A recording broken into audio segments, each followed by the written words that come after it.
যত দিন এগোচ্ছে মনে হচ্ছে আমার আর পুলকেশের ডিভোর্স ছাড়া ভালো থাকার আর কোনো অপশান নেই।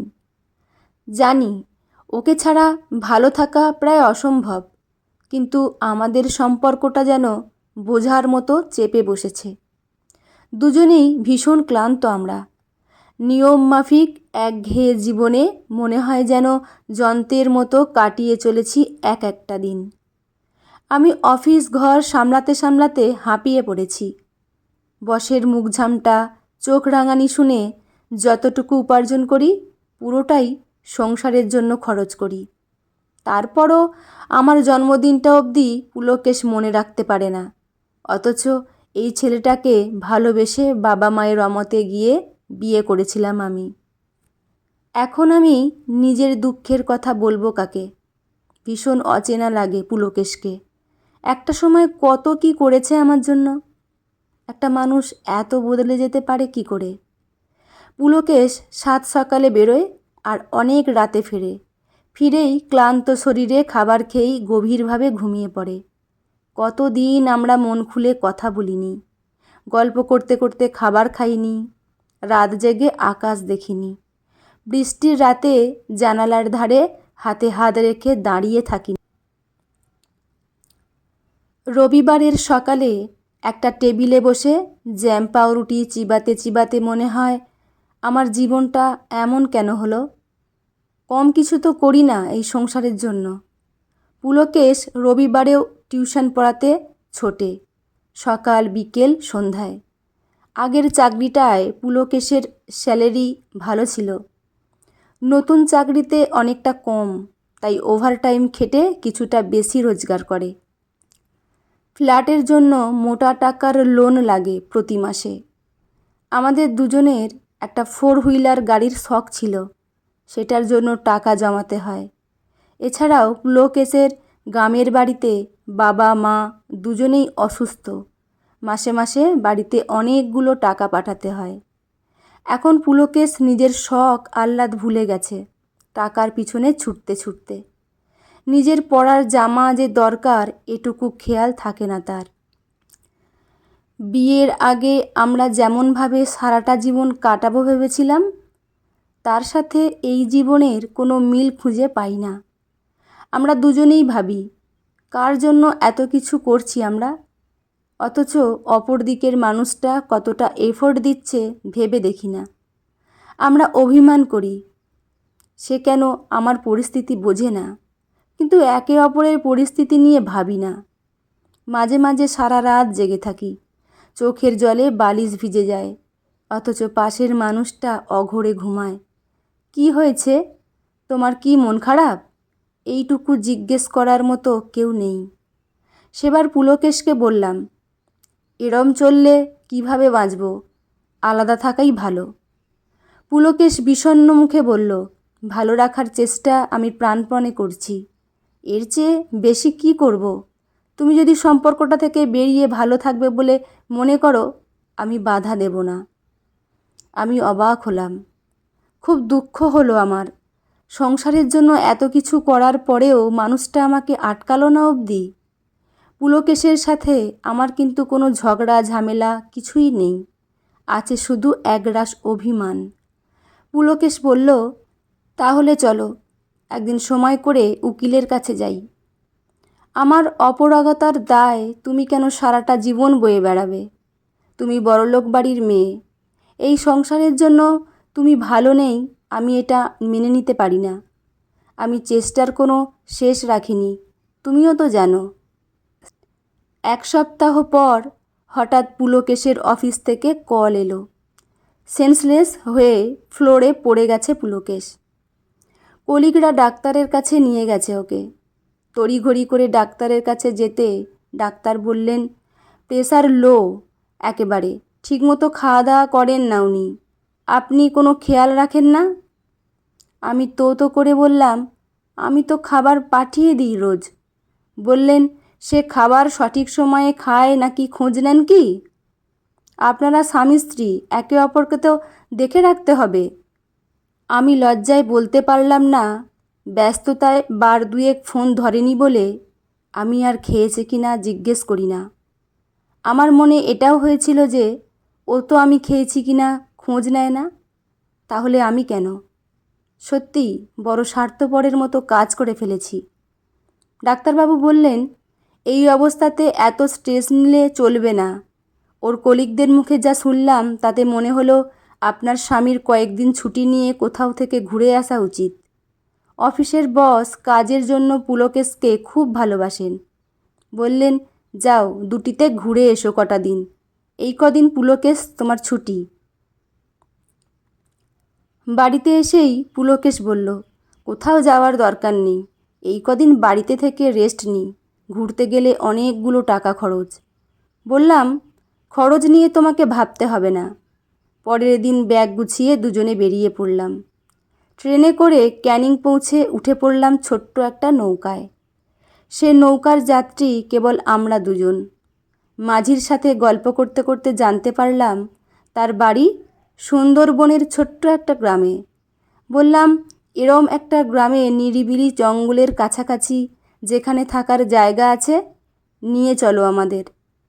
মাঝি হেসে বলল, তাহলে আমাদের গ্রামে চলেন। আমাদের গ্রাম কিন্তু দূরে, 6 ঘন্টা সময় লাগবে যেতে। পুলকেশ বলল, থাকার জায়গা? মাঝি বলল, আমার বাড়িতে থাকতে পারেন, যদিও আমার মাটির ঘর। আচ্ছা ঠিক আছে, আমার এক বন্ধুর পাকা বাড়ি আছে, সেখানে না হয় আপনাদের থাকার ব্যবস্থা করে দেব। আমি আপনাদের নৌকায় সব ঘুরিয়ে দেখাবো। আমি বললাম, বেশ, তাহলে তাই চলো। সন্ধ্যা হয়েছে, টিমটিম করে হ্যারিকেন জ্বলছে নৌকার মেঝেতে। চারিদিকে সারি সারি বুনো গাছের জঙ্গল, পাখিদের কিচিরমিচির শোনা যাচ্ছে। আমি পুলকেশের কাঁধে মাথা রেখে বসে আছি। পুলকেশ আমার হাত শক্ত করে চেপে ধরে আছে। আমরা দুজন কালো ঢেউ আর শান্ত প্রকৃতি তাড়িয়ে তাড়িয়ে উপভোগ করছি। এ যে পরম শান্তি। মাঝি ডেকে বলল, বাবু মাছ ভাজা খাবেন? পুলকেশ বলল, হ্যাঁ ভাজো। বলল, আচ্ছা তোমার নাম কি? আগে ভোলা। তোমার বাড়িতে কে কে আছে? বউ আর 3 বছরের এক মেয়ে। সেদিন পুলকেশ মাছের কাঁটা বেছে দিল আমাকে, ঠিক আগের মতো করে। আমি আবার যেন একটু একটু করে আগের পুলকেশকে খুঁজে পাচ্ছি। অনেক রাতে ঘাটে পৌঁছলো আমাদের নৌকা।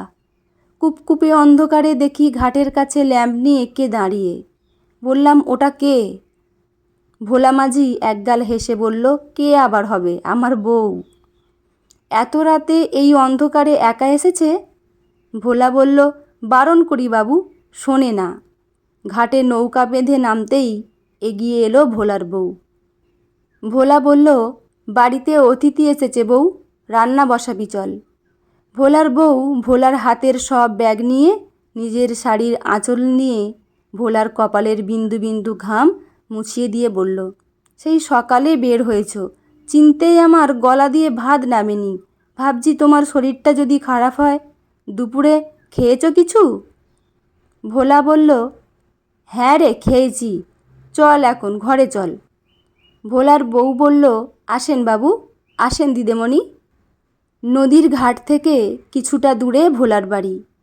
মাটির ঘরের খুঁটি হেলে গেছে, চালের খড়ো কালো হয়েছে বৃষ্টিতে পচে। আলোয় দেখলাম ভোলার বউয়ের পরনের শাড়িটা ছেঁড়া, খালি পা, কিন্তু মুখে দুঃখের চিহ্নমাত্র নেই, হাসি লেগে আছে সব সময়। ভোলার ছোট মেয়েটা দৌড়ে এসে বলল, বাবা তুমি ঠিক আছো? ভোলা বলল, তোরা মা মেয়ে মিলে শুধু আমায় নিয়ে চিন্তা করেই যা। ব্যাগ থেকে একটা চকলেট এগিয়ে দিলাম ভোলার মেয়ের দিকে। সেটা পেয়ে সে খুব খুশি। ভোলা বলল, বিশ্রাম নেন, আপনাদের থাকার ব্যবস্থা করে আসি। পুলকেশ বলল, তোমাদের যদি অসুবিধা না থাকে তোমাদের ঘরেই থাকবো আমরা। ভোলা বলল, বাবু কষ্ট হবে আপনাদের। বললাম, একটুও কষ্ট হবে না। ভোলার বউ দেখলাম অন্ধকার থেকেই জ্বালানি এনে জড়ো করলো উনুনের সামনে। তারপর ভাতের হাঁড়ি বসিয়ে দিল। ভোলা আলু পেঁয়াজ কাটতে লাগলো উনুনের পাশে বসে।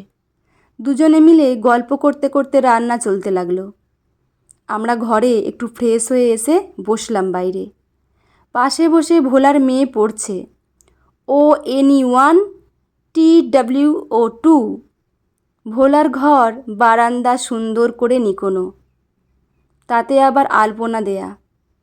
খড়ের চালে কুমড়ো গাছ, দূরে সমুদ্রের গর্জন আর উনুনের আগুনের লেলিহান শিখা। বাবলা গাছ থেকে ভেসে আসছে ঝিঝি পোকার ডাক, আর শোনা যাচ্ছে ভোলা আর ওর বউয়ের খুনসুটি আর হাসি। আমি আর পুলকেশ ভাবছি ওদের এত কিছু নেই, মাথা গোঁজার ঘরটুকু অবধি ভাঙা, তাও ওরা কত খুশি। তারপর ভোলার বউ গরম গরম ভাত, মাছের ঝাল আর ডিমের তরকারি বেড়ে দিল আমাদের। আমরা তৃপ্তি করে খেলাম। একসাথে খাওয়ার পর হাত ধুয়ে ভোলার বউ বলল, চলুন আপনাদের বিছানা আমি করে এলাম। বললাম, ভোলা কোথায় যাচ্ছে? ভোলা বলল, দিদিমণি বাসন কটা মেজে আনি, বউয়ের সারাদিন খুব কষ্ট হয়, এই রাতের বেলা পুকুরে যাবে আবার। আমিই যাই, আপনারা ঘুমিয়ে পড়ুন, সকালে গ্রামে ঘুরতে নিয়ে যাব। মাটির ঘরের তক্তাপোষে আমার কোলে শুয়ে পুলকেশ। আমি ওর মাথায় হাত বুলাতে বুলাতে বললাম, আমাদের অতিরিক্ত চাহিদাই আমাদের ভালো থাকতে দেয় না। সকালে উঠে দেখি আকাশে মেঘ। পুলকেশ আগে উঠে গেছে। বাইরে বেরিয়ে দেখি ভোলার মেয়েকে একটা সুপুরি পাতায় বসিয়ে টানছে পুলকেশ, আর দুজনে হেসেই যাচ্ছে। কতদিন পরে পুলকেশকে এত হাসি খুশি দেখছি। ভোলার বউ চায়ের কাপ আর এক বাটি মুড়ি এগিয়ে দিয়ে বলল, খান দিদিমণি। বললাম, ভোলাকে দেখছি না, কোথায় গেছে? ভোলার বউ বলল, জল আনতে গেছে, অনেক দূরে টিউবওয়েল, তার উপর লাইন পড়ে, তাই দেরি হচ্ছে। আজ বৃষ্টি হবে। সকাল সকাল ও ঘাট থেকে মাছ এনেছে, আপনাদের জন্য খিচুড়ি আর মাছ ভাজা করি। বললাম, বাহ, তাহলে তো জমে যাবে আজকের দিনটা। আজ খিচুড়ি আমি বানাবো, তুমি খেয়ে বলবে কেমন খেতে। ভোলার বউ বলল, আপনারা বেড়াতে এসে রান্না করে খাবেন? তা হয় দিদিমণি। বললাম, খুব হয়। ততক্ষণে দেখলাম ভোলার মেয়ে আর পুলকেশ কোথা থেকে ছোট ছোট আম কুড়িয়ে এনে ছাল ছাড়িয়ে নুন লঙ্কা দিয়ে মাখছে। বললাম, দেখেই জিভে জল আসছে, আমাকেও দিও। দুপুরে আমার হাতের খিচুড়ি খেয়ে সবাই খুব তারিফ করেছে। পুলকেশ অবধি বলেছে, এ স্বাদের তুলনা নেই। দুপুরে বৃষ্টি পড়ছে, সবাই বিশ্রাম করছে। ভোলার মাটির ঘরের জানালা বলতে মাটির মধ্যে কয়েকটা কাঠ গোঁজা, তার ফাঁক দিয়েই আমি আর পুলকেশ বৃষ্টি দেখছি। বৃষ্টির জলে সাদা কাগজ ফুলগুলো ভিজে নুইয়ে পড়েছে, চারিদিকে সবুজ আর সবুজ। পুলকেশ আমাকে কাছে টেনে নিয়ে জড়িয়ে ধরল, দুজনের চোখে জল। এই ভোলার পরিবার আমাদের ভুলগুলো চোখে আঙুল দিয়ে দেখিয়ে দিয়েছে। দুটো সুন্দর দিন কাটিয়ে আমাদের ফেরার পালা।